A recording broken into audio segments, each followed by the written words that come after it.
Alright guys, so part one, car project. Kinda know what I'm doing with cars, but could do with a lot. Could do with some comments and kind of some guidance of how to do everything. I'll each episode, which would probably be every week, realistically, um, will be certain parts of the process. So this one will be collecting the vehicle, test driving it. The next one will be a road trip in it, see how it does in long distances. And then after that will be modifying it. So things like, well, things from overhauling the engine to paint jobs, to changing the size of the axle, you know.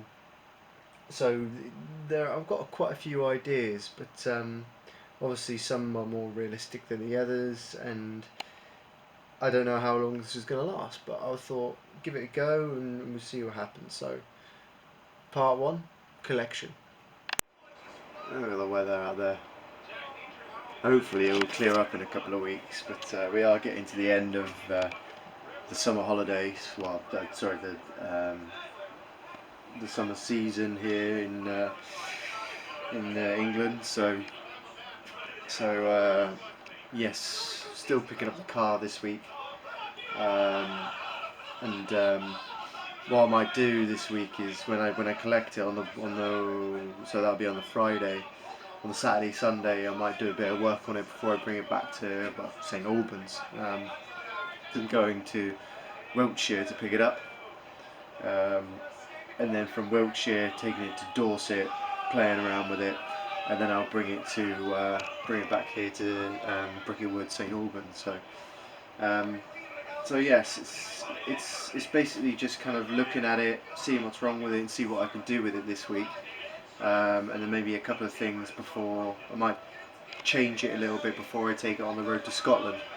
So that's the plan. Take it, do a 4-day stint up to Scotland, from place to place, see how it goes, and hopefully it'll be all right, and hopefully we'll have good weather, unlike this. So the journey begins. It's now 8 o'clock. It's now 8 o'clock, and I'll be leaving the house at 9. Well, 9ish. And I'll be taking then 3 trains to get to Dorset, and then once I get to Dorset tomorrow, I'll then pick up the car from Wiltshire. So it's a bit of a long-winded journey, even though it's not that far away. But as I'm on my own here, like obviously I don't have anyone to pick up my car, drive my car back if I drove from here, if you understand. So, yes, so we're going to be doing that today, and have a night of chatting and drinking tonight, I'm sure. And yeah, should be good. Should be good.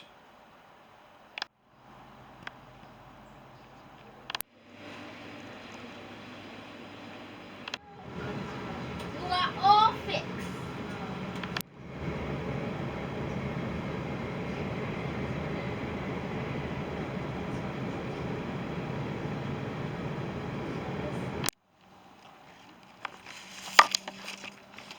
Right. So basically, an update on the car. We had quite a few issues this weekend, and this is basically just me explaining what the issues are and why I haven't got it. And yeah, a slight couple of a delay of maybe a week or 2 weeks, something like that. So basically,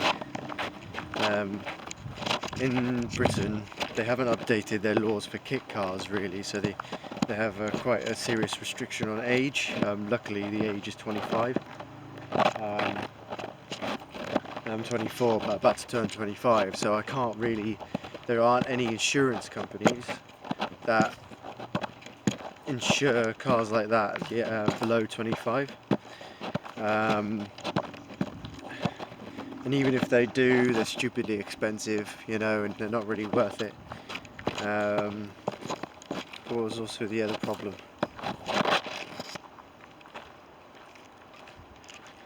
Another problem too. So all the classic insurances, you know, they were kind of lying to us, and from one insurance to another insurance, they kind of, in a circle, they kind of recommended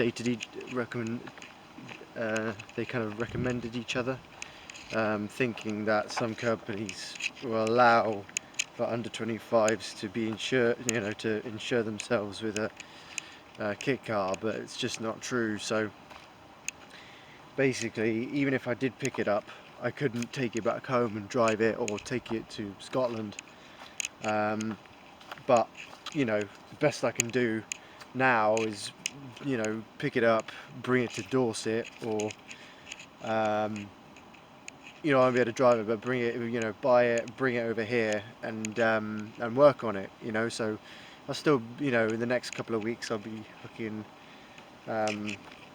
you know, modifying it, adding some, uh, changing the engine, giving it a paint job, extending the axle. We'll still be able to do those things, but in a couple of weeks' time. But whilst we were doing the insurance, Neil, the guy that has currently got it, he was saying that when he pulled it out of his garage, the back brake was sticking, and it turns out the back brake was leaking. So he's got to either replace the brake disc or fix the brake line and fix that out.